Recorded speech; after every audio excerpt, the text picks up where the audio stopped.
bien, après cette pause, je voudrais revenir maintenant à l'histoire proprement dite du texte Dei Verbum. Alors, comme vous le savez, les débats n'ont pas commencé au Concile lui-même, ils ont été précédés par tout un travail, et le texte Dei Verbum s'enracine lui aussi dans tout un travail qui a été fait dans l'Église catholique, en particulier depuis une grande encyclique du pape Pie XII en 1943, Divino Afflante Spiritu, qui avait libéré la recherche des exégètes, en particulier en parlant de tous les genres littéraires qui étaient dans la Bible et qu'il ne fallait pas confondre. Et le Concile se réunit donc le 11 octobre 1962 et il a commencé par travailler sur la conscience sur la liturgie. Et aussi paradoxal que ça puisse paraître compte tenu des débats qui ont suivi le Concile, les pères se sont très vite accordés sur ce texte, sur la Sainte Liturgie, parce qu'ils ont très vite, donc dès le 14 novembre 1962, accepté comme base de travail ce qui leur était proposé, et ce texte-là, eh bien, comme vous l'avez vu, sera voté rapidement, donc dès 1963, et approuvé une très très très grande majorité.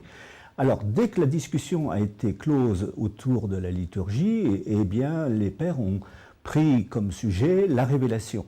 Et là, comme je vous l'ai dit dans la première vidéo, la discussion c'était autour des sources de la révélation. Et le texte qui leur était proposé donc, en ce mois de novembre 1962 avait comme premier chapitre les deux sources de la révélation. Ensuite, l'inspiration, l'inhérence et la compulsion littéraire de la Sainte Écriture. Alors, juste un mot sur l'inhérence, ça veut dire dans la conviction catholique, les Saintes Écritures ne contiennent pas d'erreurs en matière de foi. Il peut y avoir des erreurs historiques, des erreurs de fait, mais pas ce qui concerne notre foi. Et vite, la discussion s'est enlisée parce que, eh bien, les deux sources de la révélation, c'était déjà une problématique dépassée et le texte n'a pas reçu d'approbation, et si bien qu'au mois de novembre, le 20 novembre, il a été décidé de procéder à un vote pour un vote d'orientation qui n'était pas un texte définitif. Et normalement, vous savez, il faut les 2/3 pour qu'une décision soit prise au sein du Concile. Et là, la question aurait dû être posée, voulez-vous continuer la discussion? Quel cas, il aurait fallu les 2/3 pour continuer. Mais la présidence du Concile, les animateurs de l'Assemblée plénière, ont voulu poser la question autrement en disant « Voulez-vous interrompre la discussion? Voulez-vous renvoyer le texte en commission ?» Alors vous comprenez bien, avec les 2/3, il fallait les 2/3 pour interrompre la discussion. C'était compliqué parce que ceux qui étaient pour le texte eh bien, devaient voter non à cette proposition et ceux qui étaient contre le texte devaient voter pour. Donc c'est un peu compliqué, j'espère que je suis à peu près clair. Et on a procédé au vote et les résultats du vote sont ceux qui viennent de s'afficher. 1368 pour, 822 contre. Alors vous voyez, il n'y avait pas les 2/3 pour interrompre et il n'y avait pas les 2/3 pour continuer. Si bien que le Concile, d'une certaine manière, si je peux employer cette expression, se trouvait en panne ipso facto.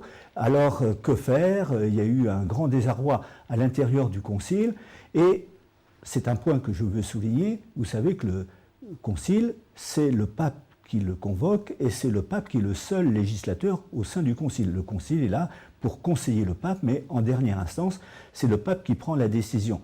Alors, comme l'Assemblée était bloquée autour de ces 2/3 qui n'étaient pas atteints, mais qui étaient quand même une majorité tout à fait substantielle, on s'en est remis à la sagesse du pape Jean XXIII, lequel, finalement, au bout d'une journée, a pris la bonne décision, si je puis dire, parce que ça permettait de libérer tout le monde. Il a renvoyé le texte à une commission mixte qui serait présidée à la fois par le cardinal Ottaviani, qui était le président de la commission qui avait proposé le premier schéma qui venait d'être refusé, et puis le cardinal Béat, qui était président du secrétariat pour l'unité des chrétiens, et il demandait à ces deux cardinaux de bien vouloir s'accorder pour proposer un texte. Alors pendant l'intercession, on a travaillé sur des propositions, alors je passe vite parce qu'on n'a pas le temps, mais je vous mets maintenant les deux textes, vous pouvez les comparer. Donc vous voyez au départ le premier qui a été refusé, les deux sources de la révélation qui opposaient écriture et tradition, et puis maintenant c'est devenu la révélation elle-même et la transmission de la révélation divine, l'inspiration de la Sainte Écriture, son interprétation, l'Ancien Testament, le Nouveau Testament, la Sainte Écriture dans la vie de l'Église. Alors très rapidement, ce texte-là, après beaucoup de débats, Il a été finalement voté, vous voyez, en novembre 1965, à une très grande majorité, quasi l'unanimité, 2344 voix pour et 6 contre. Mais le plus important, ce qui était souligné par le Concile, c'est qu'au centre de la révélation, il y a le Christ. C'est lui qui est l'unique source de la révélation, c'est lui qui nous fait connaître le Père, et c'est lui qui nous donne l'Esprit, qui nous fait comprendre ce que le Christ lui-même a enseigné. Alors je vous mets maintenant cette phrase qui est un extrait du chapitre 2. La Sainte Tradition et la Sainte Écriture sont donc reliées et communiquent étroitement entre elles, car toutes deux, jaillissant de la même source divine, ne forment pour ainsi dire qu'un tout et tendent à une même fin. En effet, la Sainte Écriture est la parole de Dieu en tant que sous l'inspiration de l'Esprit Saint elle est consignée par écrit. Quant à la Sainte Tradition, elle porte la parole de Dieu confiée par le Christ Seigneur et par l'Esprit Saint aux apôtres et la transmet intégralement à leurs successeurs. Donc il y a une réciprocité entre Écriture et tradition. Alors le chapitre ensuite va aborder la question de l'inspiration. Dieu est l'auteur des Saintes Écritures, mais les écrivains qui ont écrit sous l'inspiration de l'Esprit sont aussi auteurs. Il n'y a pas de confusion, ce n'est pas un texte dicté, mais chacun garde sa personnalité, si je puis dire, et Dieu est pleinement l'auteur de la révélation, et les écrivains ont aussi leur personnalité dans ce qu'ils écrivent. Et pour l'interpréter maintenant, regardez ce que le Concile nous dit. La charge d'interpréter de façon authentique la parole de Dieu, écrite ou transmise, a été confiée au seul magistère vivant de l'Église, dont l'autorité s'exerce au nom de Jésus-Christ. Pourtant, ce magistère n'est pas au-dessus de la parole de Dieu, mais il est à son service. Il y a donc un rapport réciproque là aussi entre tradition, écriture et magistère.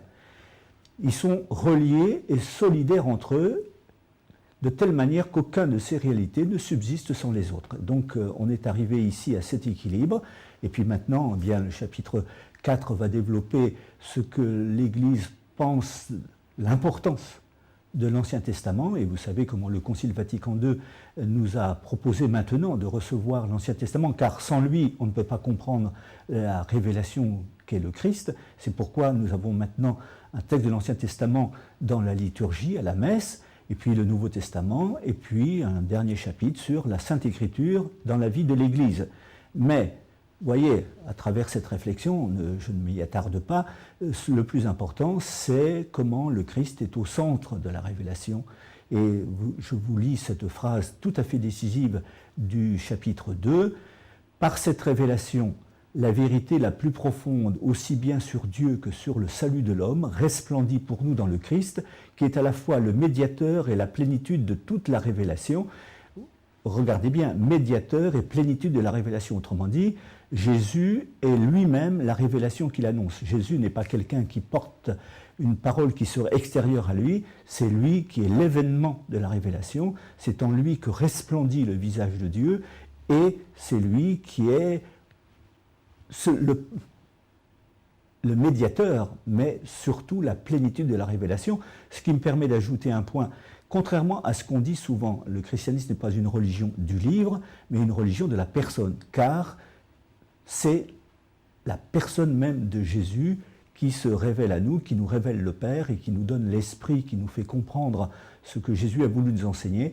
Alors, nous allons faire une pause ici maintenant, à la fin de cette rapide histoire du texte, et surtout, je voudrais vous inviter dans la 3e vidéo à bien comprendre comment nous pouvons écouter la révélation qui nous est faite. Merci.